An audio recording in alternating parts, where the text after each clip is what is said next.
to In the Field here at the Outsound Presents channel. We're talking with Timothy or Tim Walters? Tim Walters and Polly Moller, part of the collective duo Usufruct. Usufruct. Okay, great. I'm so glad you've been able to correct me on that, since I will probably be announcing you both with that. Yeah. Like use a fruit, only fruct. Yeah. Usufruct. Okay, great. Yeah. So, I mean, a lot of times I end up asking like basic questions about instruments and music, and we'll get to that. But I'm really curious about how the name came about, and I saw that word used in a recent publication on shamanism, and so I'm interested to find out more about what that word means to you and how that fits within the musical context of what you guys are doing. Usufruct is a legal term that means the right of the people to use the fruits of common property. Okay. So if you think of pears falling off a tree, windfall pears, usufruct refers to the right of anybody to go and pick those up and eat them. Oh. You can also have usufruct rights to a specific piece of private property that you don't own.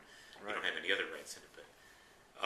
But the quote that came up when we were looking for the name was the Thomas Jefferson quote, which is, for me anyway, that's what I think of it, is the world belongs in usufruct to the living, which means that we have we have the right to harvest the fruits of the past and an obligation to make sure that the people of the future have fruits to harvest as well.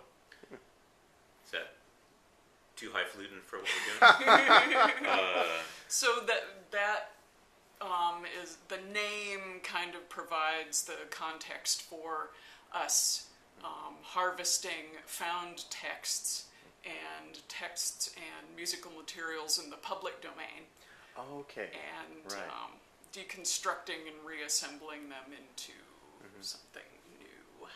So you're utilizing both electronic sounds manipulation and found sound and acoustic instrumentation in your. There are flutes and there's voice, and those are used as tools to express the newly reassembled works from the public domain. Right. Okay. Yeah, I haven't.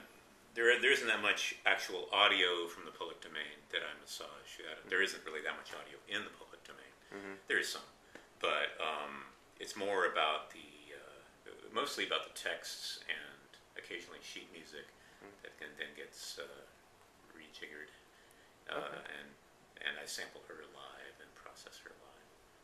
Oh, great. Yeah, there is improvisation involved, and there are techniques involved for cutting up and reassembling things. And your live processing, right? Yeah, but not just that, but Polly will be sort of in real time disassembling and reassembling things. So in her improv. Is there a thematic to those elements, or is it just whatever you find? Like, I remember you've done projects, Polly, using like spam emails and things like that. Is that similar to that, or are you seeking specific thematic elements in your performances and so forth? The pieces that we're preparing for this performance are kind of standalone works, aren't they? Well, we're going to run them all together, but yeah. Yeah. But yeah, they don't necessarily have a lot in common, except that some of it speaks to political things, right? Because we have, political maybe is the wrong word, but we do our version of the national anthem, and Polly is doing something with the Espionage Act of what year was it? 1917. Of 1917. Oh, okay. And I did create something original for my solo, because we each get a solo. But what I thought I would do is that in the tradition of John Coltrane, I would create my own psalm and play it on the bass flute. Okay. And kind of inspired by the way that he did his psalm. Oh, okay. In A Love Okay. Supreme. Oh, that's right. I think I saw a reference to that on Facebook somewhere. Where you were. Yeah. Is there an overarching title for the performance, or is it a set of, like you said, it's a set of individual pieces all strung together? Or I think the latter. I don't think Yeah. we haven't. Right. We have tentative titles for a lot of these things, and they are. right. You would recognize them if we did them again. They're not completely improvised, but at the same time they're not completely composed yet. Great. Okay. And we're destroying Handel. Is it Handel? Ah. Yes. Yeah, we're destroying Handel. Okay. So, poor guy. What else we got? Well, the piece I call Spy versus Spy Okay. has the Espionage Act of 1917, and it also has words from the Emergency Broadcast System verification lists, I see. which will be material for Tim Right. to deploy. I see. Okay. Great. And there's a piece called Word Feud, which is all about fake words. So I created fake words, which are material for Tim, and I created fake words, which I'll play on the flute. Oh, you'll play the words on the flute. Mm-hmm. Wow. Yes. So that brings me to a little bit back to like the standard interview question that we ask is, was flute your first instrument, or did you learn something else? And when did you start playing music? I started playing the flute when I was 8. It is my first instrument.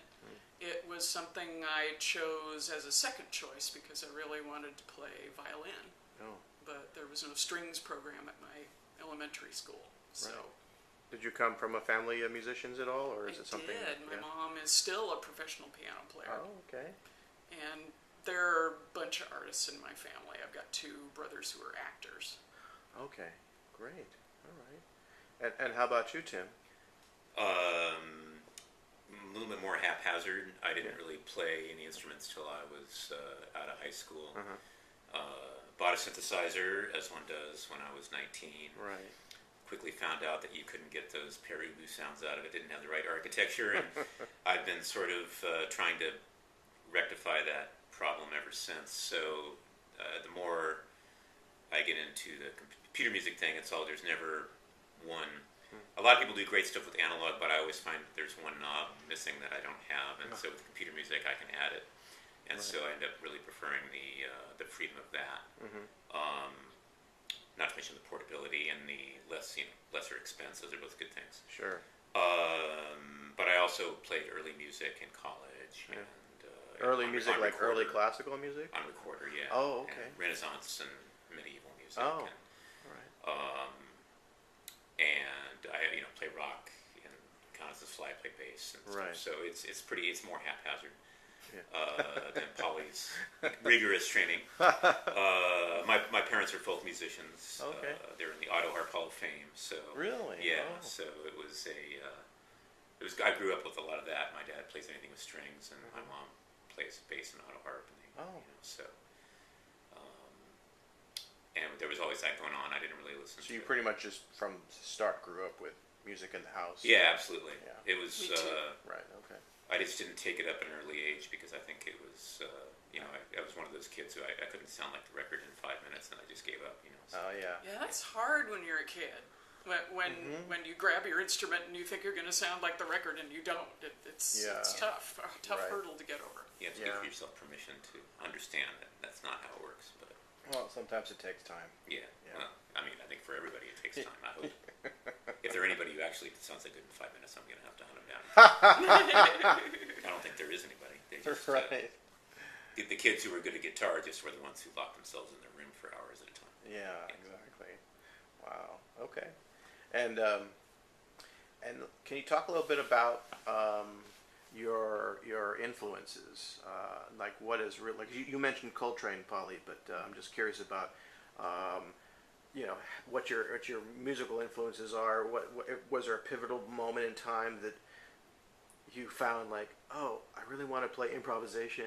What was that moment that brought you into There it? was a pivotal moment in time Yeah. because I'd spent a lot of years trying to become a competent classical flute player, and it was in the late 80s, I think, I'm dating myself, 88 or 89, when I suddenly realized that I didn't actually like classical music, and that it put me to sleep.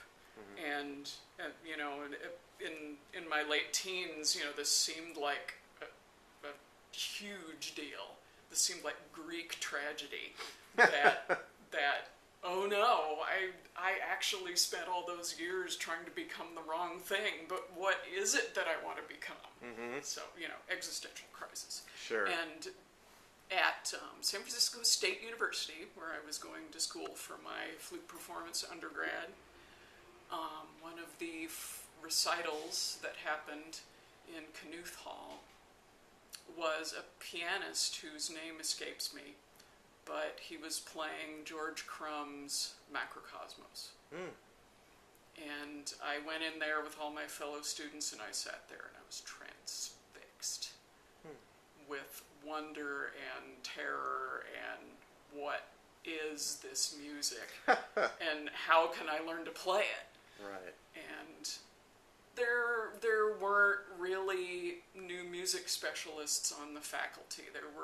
There were professors who knew about it, but there was no one to teach me as a performer how to do this. So, right around that time, also I heard of Robert Dick. Oh, right. And he became my chief role model and masterclass tutor. Right. And I really followed in his footsteps and studied his work and played his pieces for many, many years. And that's where I learned my extended techniques and my free improvisation. Okay. And that led me to our scene. Right. The Here and doors there. come flying open. Yes. The light dawns. After you start digging deep enough. Yes, the gates flew open and I found my people. Oh, that's great. Okay, great. And you come in from a different place and kind of met in the middle in a way, It was right? a little more gradual. Yeah. I discovered electronic music when I was in high school. It was Tangerine Dream and Klaus Schulze and all Sure. those people, like a lot of people do. Loved that stuff. And then I think I mentioned Per Uber earlier, and it was like a totally different way of hearing synthesized music, and I was very into that. But I didn't really, I would just fool around with my TAC 4-track and didn't really do much with it. I still have a TAC portrait. I did do a couple of cassette albums in the 80s that I are better not spoken of, really. And then Right, okay. I went to college for undergrad, and I was going to be, I went to several colleges. I dropped out many times, and I was kind of in and out of various things.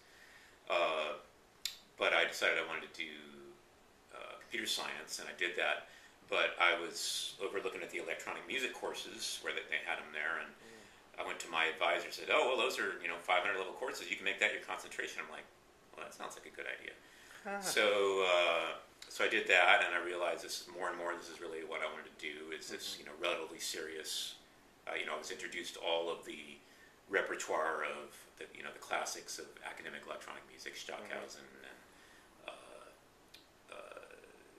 Hugh LeCane, and all that the stuff, Davidovsky, what have you. And then I applied. I said, okay, I want to do this for grad school. I applied to several grad schools. I got into Mills, came out here. Okay. And it was a great experience, and that really solidified, really what I wanted to do artistically in that realm. Yeah.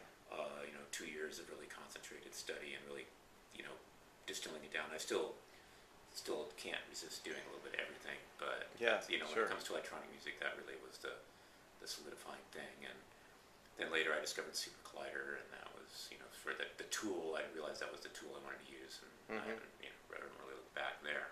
Of course, yeah. It's funny, I work right now like 3 offices down from the guy who invented Super Collider. So Oh, really? yeah, Yeah. he's not at that Intuit anymore. It's the funny. Oh, really? Yeah. Oh. He's on to something new, as as one does. Yeah. And more and more, obviously, it's just about what you can do in a live context and what you can do, still in a non-live context. Because I still like tape music and all that stuff too.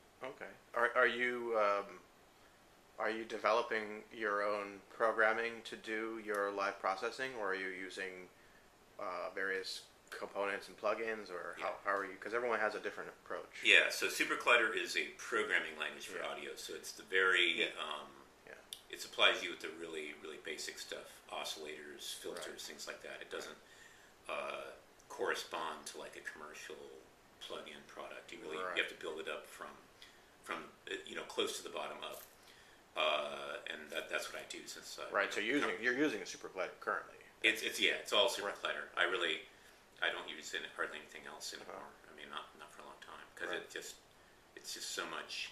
Like I said, there's always one knob I want on the commercial product that's not there, and a Super Collider I can do it my own way. Right. And I'm comfortable writing the code. So okay. So I'm just used to it. It's kind of Max MSP is sort of similar, but it's just a question of which you prefer. Right. I mean, there's a lot of folks here in the Bay Area use Max MSP. Yeah. So they both have strengths and weaknesses. They're both great products. Well, Super Collider is free. It's not really a product because it's free, but right. It is. It's more congenial to my style to actually write the code. It's better for generating large, complex things with a short amount of code. But that may be out of date. I haven't used MSP in a long time. So it used to be that it was really easy to put small things together that were cool, but it was hard to build big structures. And that may not be as true as it used to be. I'm not sure. And I'm curious, Polly, about interactivity within the context of Tim's Super Collider and programmed manipulation. How do you feel about the interactivity between acoustic instrumentation and electronic instrumentation? I really love it. I embrace it. Yeah. I think it's great to have a mechanism for improvising together in just live and in real time. Right. Tim's really the only electronic musician that I've collaborated with for an extended period of time, because I will certainly be in groups now and again with electronic musicians where I don't really know if they're using Max or if they're using Super Collider. I have collaborated a lot with Charles Celeste Hutchins. Oh yeah, right. And he's also a Super Collider. Oh. Okay, Musician. I forgot about that. So I guess my two main duo relationships are with Super Collider people. Interesting. Yeah. We're everywhere. Yes.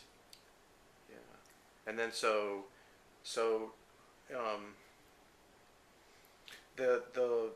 the improvisational language. Do you feel that connectivity within the improvisational language when you're utilizing the processing and? Yeah, absolutely. It's partly there's. I use a lot of things. I don't know exactly what's going to happen. I actually really like the unpredictability of. I keep the interface very simple, but the results have a lot of. I won't say randomness because that would give the wrong idea. Like it's not like anything can happen, but there's a lot of undetermined things. I know it'll be a certain type of thing, but the details will be a surprise.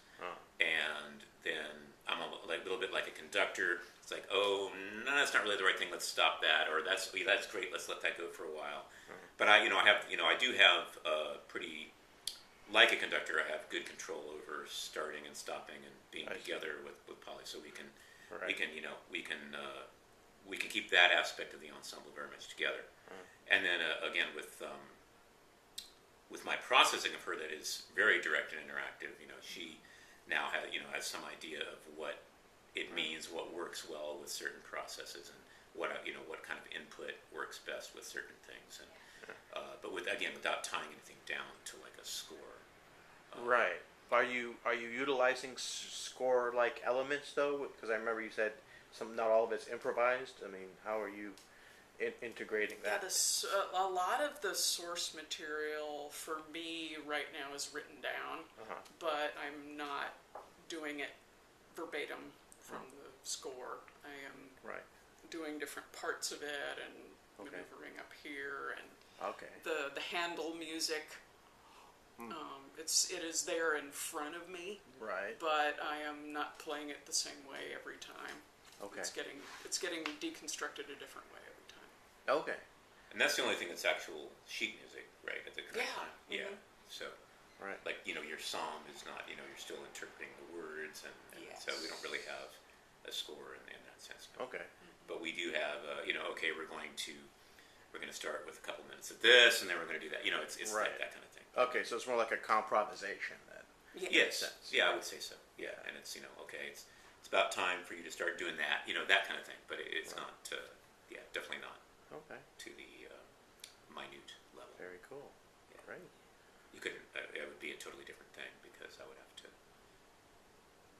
remove all that indeterminacy, which I just Yeah, you'd have to get all these things to align to something, and there would be a beat, and there would be Well, you could do it live, but it determined just pitches you could do and it. Yeah, stuff. And, you could do it and all who live. needs that? Are right? what? Oh, so okay, so you're not utilizing any syncopation within your pieces, or you? Well, you when play we off listen that? to each other, Yeah, there's a. it could get that way.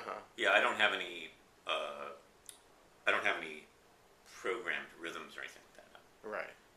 Or even a pulse under the. There's no programmed pulse under it. It's all my fingers do all the timing aspects. Right. Well, I shouldn't say that. The indeterminate processes can do it as well, but they're indeterminate. You won't hear anything. An indeterminate pulse. Yeah. Yes. It won't really be If there's a pulse, it arises organically. Oh, nice. Yeah. Great. Yeah. Okay. Wonderful. Yeah. Well, I appreciate you guys spending the time talking with me, and I look forward to your performance we're opening up the summit this year. That is so on, cool. Tuesday, July 25th at the Community Music Center. So hopefully folks will be coming out to help us kick that performance off and get the festival started. So I really appreciate it. we will try to kick it off in an exciting and engrossing way. But comes Excellent. every other night too. It's gonna be Well, great. of course, And yes. all the nights. Yeah. That's right. Every night's different. Everything's every performance is different as well. It's going to be a very eclectic evening. Also having our friends come up from LA from Evil Genius and they do something very different. And so I think it'll be very versatile. Yeah, It's a approach. look forward to hearing that. Great. All right. Well, thank you. I appreciate it. Thank you, Ran. Our pleasure. All right.